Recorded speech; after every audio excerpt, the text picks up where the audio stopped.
Bienvenidos a la unidad 8 de pediatría. Esta unidad vamos a hablar todo lo que es de endocrinología y vamos a comenzar con el tema de hipotiroidismo. Como definición tenemos el hipotiroidismo congénito es un producto de una inadecuada síntesis de la hormona tiroidea en el recién nacido. Este va a ser el trastorno más frecuente dentro de la etapa neonatal. Es una de las principales causas de retraso mental tratable. Tiene una incidencia de hipotiroidismo congénito en 1 por cada 4.000 nacidos vivos. Tiene mayor riesgo los gemelos en un porcentaje 12 veces mayor y los recién nacidos de sexo femenino presentan más a menudo esta alteración en una relación 2:1. Dentro de la fisiopatología vamos a hablar que el retraso mental es una de las complicaciones más serias que tenemos de esta patología, pero con una prevención a través del diagnóstico y un tratamiento oportuno, haciendo énfasis un poco en lo que es la historia familiar, antecedentes dentro del embarazo y otros factores, vamos a poder diagnosticarlo a tiempo y hacer un tratamiento oportuno. Dentro del cuadro clínico, como tenemos en imágenes, tenemos una característica del recién nacido característica del hipotiroidismo congénito. Lo principal va a ser que estos recién nacidos van a ser a término o postérmino. Tienen una frecuencia con un peso menor a 2 kilogramos o de niños mayores a 4.5 kilogramos. La clínica va a ser bien característica los primeros 3 meses de vida y la tenemos acá en un listado con todas las características fisiológicas y que lo vamos a poder evidenciar al examen físico. El recién nacido va a tener letargia, hipotonía, vamos a poder evidenciar la fontanela posterior mayor a 5 milímetros, la fascia tosca típica del hipotiroidismo congénito con una macroglosia. Por lo general estos niños tienden a tener una talla baja, cierto grado de ictericia, estreñimiento, el llanto va a ser característico, va a ser ronco y muchas veces tienden a tener la hernia umbilical como la que vemos en imágenes, que es típica de estos recién nacidos. La piel tiene un aspecto seco, tanto como el cabello, y el cabello también tiende a ser seco y frágil. Puede estar acompañado de una ictericia prolongada, de somnolencia y tener un ruido nasal típico de este cuadro. Para hablar un poco del diagnóstico, vamos a decir que esto se evidencia o se hace definitivo en base a lo que es la historia clínica y es una determinación también de la tirotropina, la TSH, y la tetraiodotironina T4 en bajo suero, ¿no? La tirotroponina va a estar elevada y la T4 va a estar baja. El neonato va a tener una concentración de una tirotroponina de aproximadamente 25 picounidades ml y una concentración de T4 libre por debajo de 2 nanogramos decilitro. El diagnóstico con métodos complementarios se va a poder hacer con la gammagrafía tiroidea, que la podemos ver acá en imágenes. Esta es bastante útil para poder definir un diagnóstico como tal, ya que puede demostrar una imagen de disgenesia tiroidea. La radiografía lateral de la rodilla puede evidenciar la ausencia de la epífisis distal femoral, que esto va a ser una característica típica, ya que el centro de osificación va a aparecer a partir de las 36 semanas y que la ausencia de este nos va a hacer pensar que hay durante la etapa de prenatal puede indicar que estaríamos ante un caso de hipotiroidismo. El tamizaje va a ser otro de los métodos que nos va a ayudar a poder identificar y diagnosticar a aquellos niños que tienen hipotiroidismo. El objetivo principal va a ser identificar en las etapas postnatales tempranas y prevenir las secuelas que puedan tener. Se tiene que hacer el tamizaje entre las primeras 48 horas antes de la segunda semana de vida. Esto nos va a ayudar a determinar el TSH en sangre, que se extrae mediante la punción del talón. Habíamos hablado anteriormente también de esta prueba. O se puede hacer en algunos casos una venopunción colectada con este papel filtro que también tenemos en imágenes, que son especiales para poder obtener la muestra de sangre. La primera muestra también se puede hacer en los 30 primeros minutos de vida a través de la sangre obtenida del cordón umbilical, y ese resultado se tiene que remitir ante la unidad de salud correspondiente hasta antes de un plazo no menor a 2 semanas. Cuando el neonato tiene una concentración de más de 25 picounidades de tirotroponina por ml, vamos a poder ver en la muestra de sangre del talón, o en algunos casos cuando es mayor de 60 picounidades del cordón umbilical, vamos a considerar que es un caso probable de hipotiroidismo congénito. Todo resultado positivo se tiene que confirmar mediante otra prueba específica de TSH y T4 y hacer una canalización y un tratamiento específico para que aquel niño reciba una atención en centros de salud de segundo nivel para poder hacer un seguimiento más adelante con este. Un diagnóstico diferencial, muchas veces cuando ya se tiene el diagnóstico es certero, pero sin embargo podemos evidenciar que en algunos casos se puede obtener la concentración baja de la T4 y la TSH sí es normal. Esto nos va a sugerir simplemente una deficiencia de tiroglobulina, TBG, y es una condición que por lo general es similar al hipotiroidismo, pero esta no requiere ningún tratamiento alguno. La concentración de T4 libre es normal y para poder diagnosticar se tiene que hacer una determinación simultánea de la TGB, de la deficiencia de tiroglobulina, y una concentración de T4 en suero y libre. Para el tratamiento, todos los recién nacidos que tengan ya diagnosticado el hipotiroidismo, se hace un tratamiento basado principalmente en la administración de levotiroxina a 10 a 12 miligramos de kilogramo día, y se tiene que mantener una meta en los niveles hormonales de T4 y TSH en suero. Estos tienen que ser continuos, no se tiene que suspender de ninguna forma, por lo menos hasta que el niño alcance una edad neurológica de 2 años. Se tiene que corroborar el diagnóstico a partir del momento del tratamiento y suspender más o menos a la sexta y a la octava semanas para poder hacer nuevos análisis de control. El pronóstico para aquellos niños que han sido diagnosticados de hipotiroidismo congénito, si la terapia sustitutiva con la T4 es adecuada, estos niños pueden desarrollarse con un hipotiroidismo congénito de manera similar a un niño sano, en cuanto hablamos a peso y talla. Incluso hay evidencia de casos de que el retraso ha tenido una maduración adecuada, un periodo de maduración ósea adecuada, y que los niños pueden revertir este retraso, ¿no? Muchas veces con el hipotiroidismo, con el tratamiento adecuado de la T4, se puede llegar a hacer un buen pronóstico.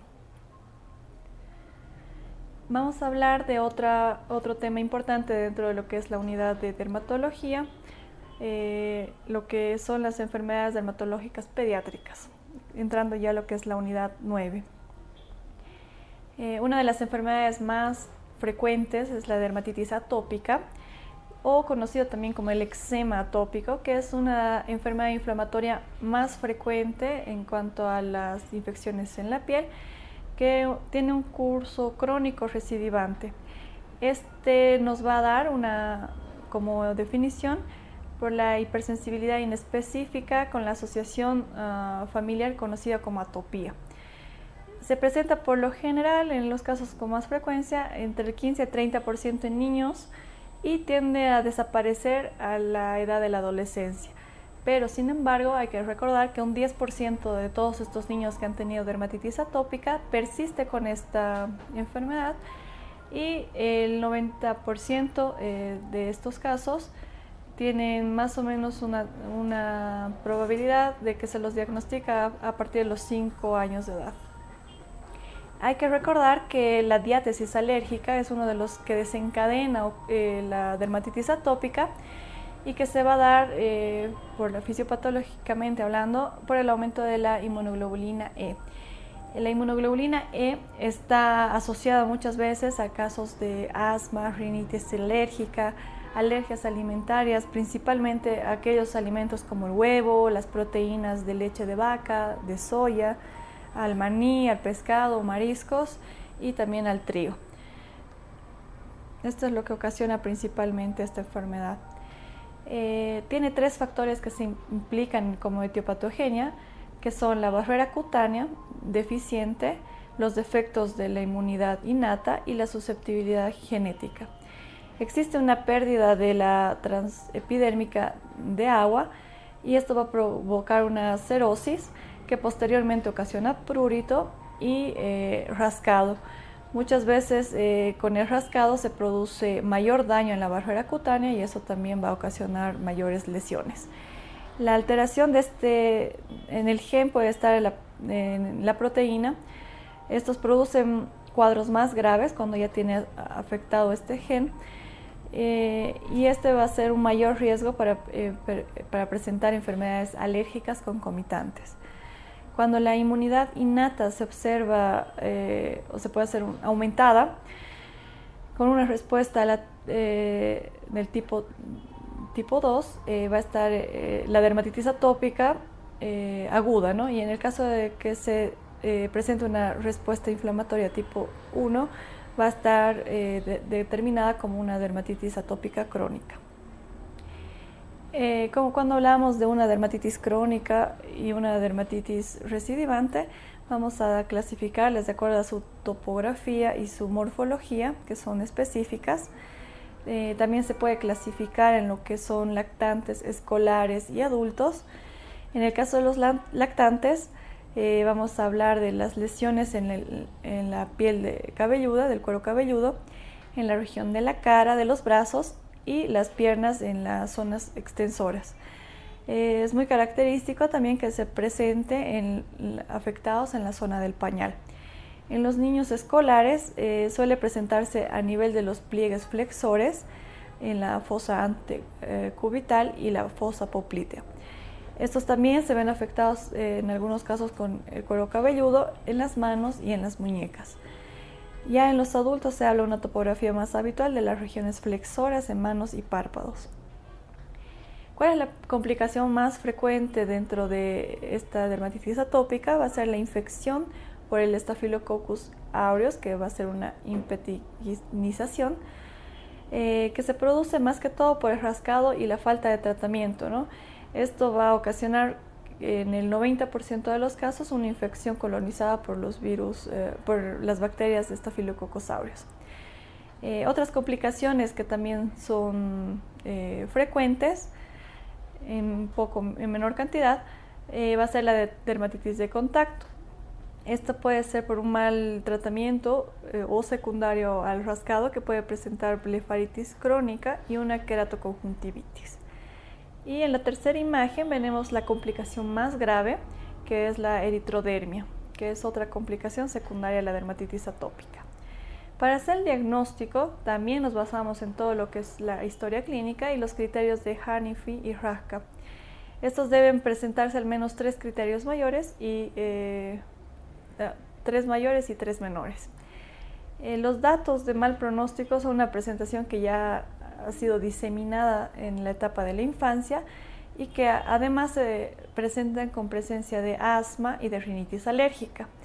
Tenemos dentro de otra forma de diagnosticar los antecedentes familiares dentro de la familia, padres o hermanos que hayan tenido dermatitis atópica, que hayan tenido esta enfermedad dentro del inicio de edad temprana, o que tengan aumento de la IgG o ser hijo único, ¿no? ¿Cuáles son los criterios mayores? Dependiendo de la distribución y la morfología típica, si tiene prurito, si tiene una dermatitis crónica recidivante y si hay el antecedente en la historia personal o familiar de atopía, quiere decir casos de asma, rinitis alérgica y dermatitis atópica. Y dentro de los criterios menores tenemos la queratosis pilar, la pitiriasis alba, el doble pliegue de Dennis Morgan, el eczema de pezón o hiperlinearia palmar. Para hacer un diagnóstico diferencial, como verán acá en imágenes, tenemos una lista de todos los diagnósticos diferenciales que podemos hacer con esta enfermedad. Los más frecuentes, la dermatitis seborreica, que es a diferencia de esta otra, va a ser una afección centrofacial y que muchas veces está en la zona del pañal, localizada netamente. El líquen plano, la dermatitis de contacto, la psoriasis, ictiosis vulgar, escabiosis, dermatitis perioral y el linfoma cutáneo de células T. Para el tratamiento, lo primero que tenemos que hacer es informar al paciente acerca de su condición, en este caso también a los padres, y tienen que entender que esto va a ser un papel fundamental. La causa va a ser el estrés también, que puede desencadenar esto, ¿no? Vamos a hacer una educación del paciente controlando todos los factores desencadenantes. Por ejemplo, evitar el uso de jabones, secantes, detergentes, suavizantes de ropa sintética, el sudor y exposición excesiva al sol. Estos por lo general son los que desencadenan o exacerban más el cuadro clínico. Se les recomiendan baños cortos, hay que hacer una sustitución de jabones que sean inoloros, que no tengan ningún otro tipo de componentes químicos, que no se debe utilizar otros agentes como esponjas o otros utensilios para la limpieza, y que no se tiene que hacer una eliminación porque esto hace que exacerbe más el cuadro, ¿no? Todo lo que ocasiona la parte del estrés, situaciones de emoción que sean irritantes, también van a ocasionar como desencadenante. Entonces hay que educar al paciente para evitar controlar este tipo de desencadenantes. Otra forma importante que nos puede ayudar como dentro del tratamiento van a ser todos aquellos agentes de lubricación o emolientes que se tienen que aplicar justo después del baño. Se recomienda hasta 4 veces al día. Para evitar que la piel tenga la sensación de prurito, que la piel esté siempre hidratada, suave y que no tenga ninguna otra complicación. Ya entrando a lo que son el tratamiento farmacológico, vamos a hablar de los corticosteroides tópicos. Este va a depender el uso de acuerdo a la edad que el paciente tenga, la topografía, dependiendo del grado de liquenificación y la superficie corporal afectada, ¿no? Por lo regular, estos se dan solo en periodos cortos. En los casos de afecciones por los oídos también se da un esquema reducido. Y el tratamiento con antihistamínicos es un tratamiento como adyuvante porque nos va a ayudar con todo lo que es el prurito. Cualquier antihistamínico de primera generación nos va a poder ayudar con eficacia porque este además va a tener un efecto sedante. En el caso, como un ejemplo, la hidroxina, que va a ser bastante efectivo. También se puede utilizar todos aquellos inhibidores de la calcinuria y estos van a ayudar como mantenimiento, una terapia de mantenimiento en los casos que ya son resistentes. No se recomienda utilizarlos por periodos prolongados, al igual que los esteroides. Y en sospecha de una impetiginización se tiene que utilizar antibióticos tópicos o sistémicos cada 12 horas por 7 días.